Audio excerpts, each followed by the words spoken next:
I'm so bad at telling stories.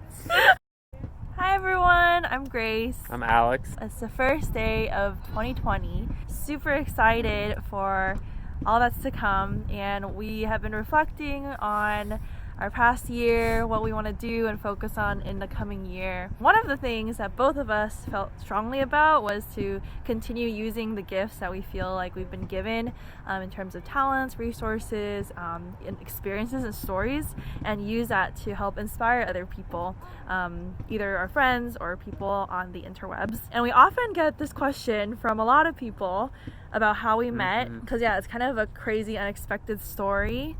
And we realized too that actually not all of our friends know. We always forget who knows and who doesn't. So we just decided to record it, and hopefully it'll inspire more people, encourage people who are looking for that special someone, or just curious about how we met. Yeah, so Grace and I met when she was living in Sydney, Australia, and I was living in Southern California. But we actually met online on a Facebook page. So on Instagram, this YouTuber called Jubilee, formerly called Jubilee Project, they make films for a good cause to inspire other people to take action into the world. And so we're following them, and then they announced this private Facebook page. We joined that page, and then And this was last year.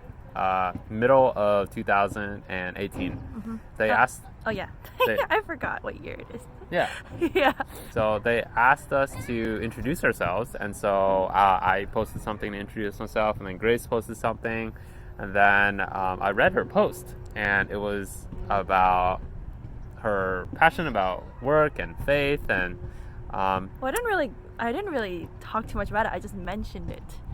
You mentioned it, but I'm one of those people who looks for keywords to see who's Christian. The radar. And so just saw the keywords.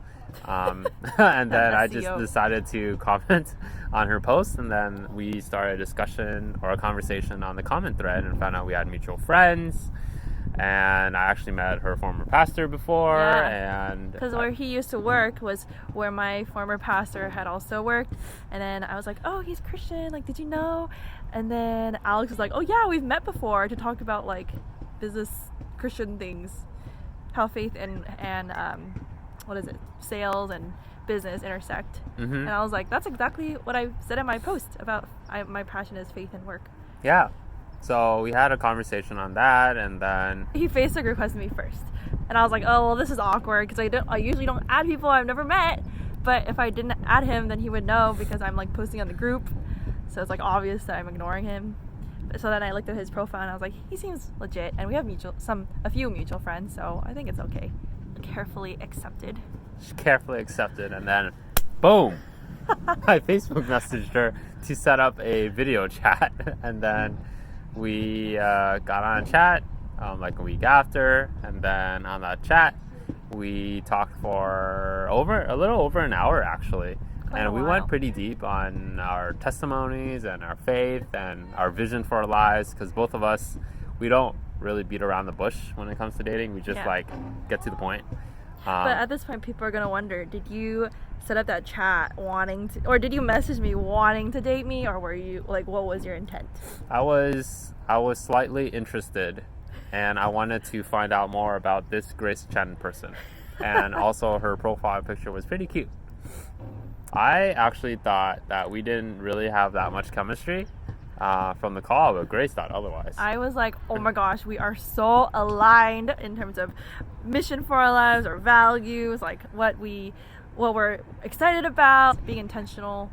So then I was just like, oh my gosh, I am interested in seeing where this goes. There was still a part of me that was interested, so we eventually exchanged numbers, we exchanged WhatsApps, and we began texting each other more regularly.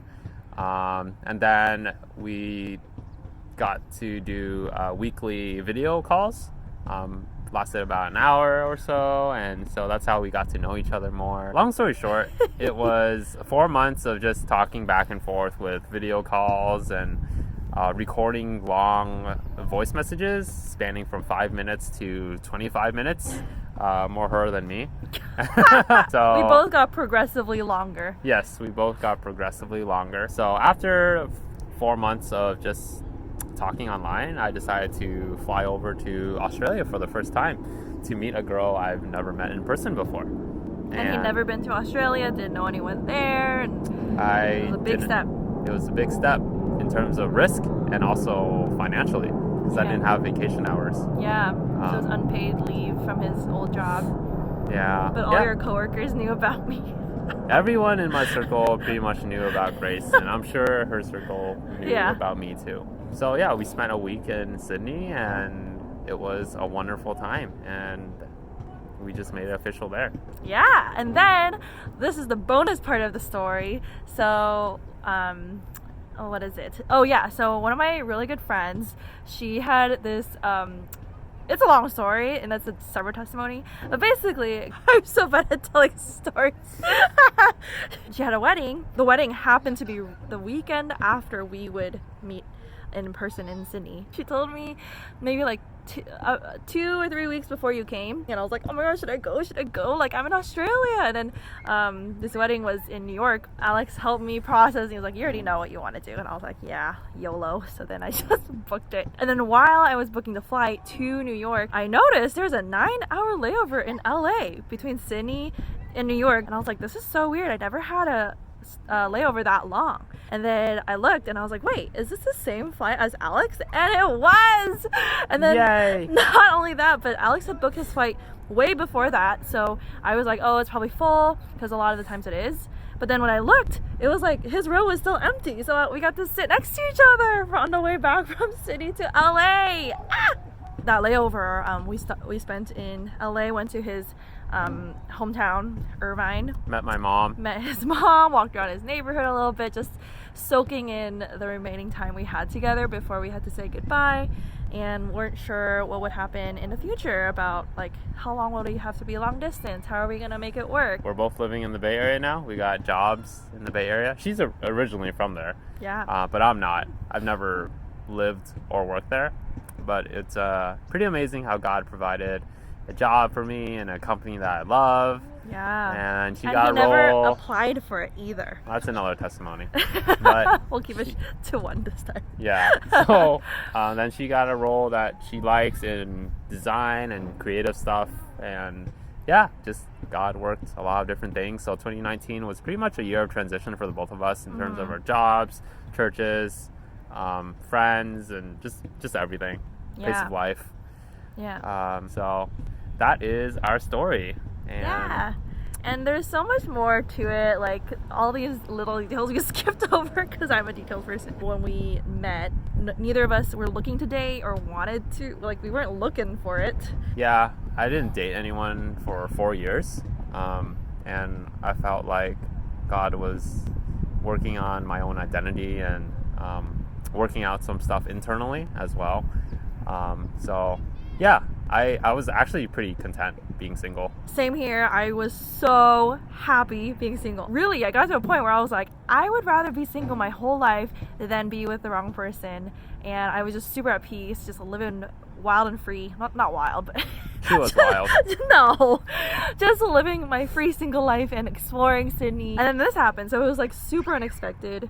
And I think both of us have talked about, like, when we look back, it's like this theme of when you truly let go of something and you're not holding on to it so tightly, that's when God finally blesses you in that area and gives you that thing, because he knows your heart's desire. He knows exactly what you want and what you're seeking. Oftentimes we like want that thing so much that we're like, oh, I just want it, and then we're like, yeah, and then we just squeeze the life out of it. But God doesn't want us to idolize or obsess over something or treat it wrongly, because that's not healthy and that's not glorifying to him. So I think for both of us, just like the way that we met and like our story, it's just a testament to that. Like God was waiting till we were both ready at the right time to give us that thing. And there you have it. There you have it. There's so much more, but I will control myself. Thanks for watching this episode with Grace and Alex. Bye. Happy 2020.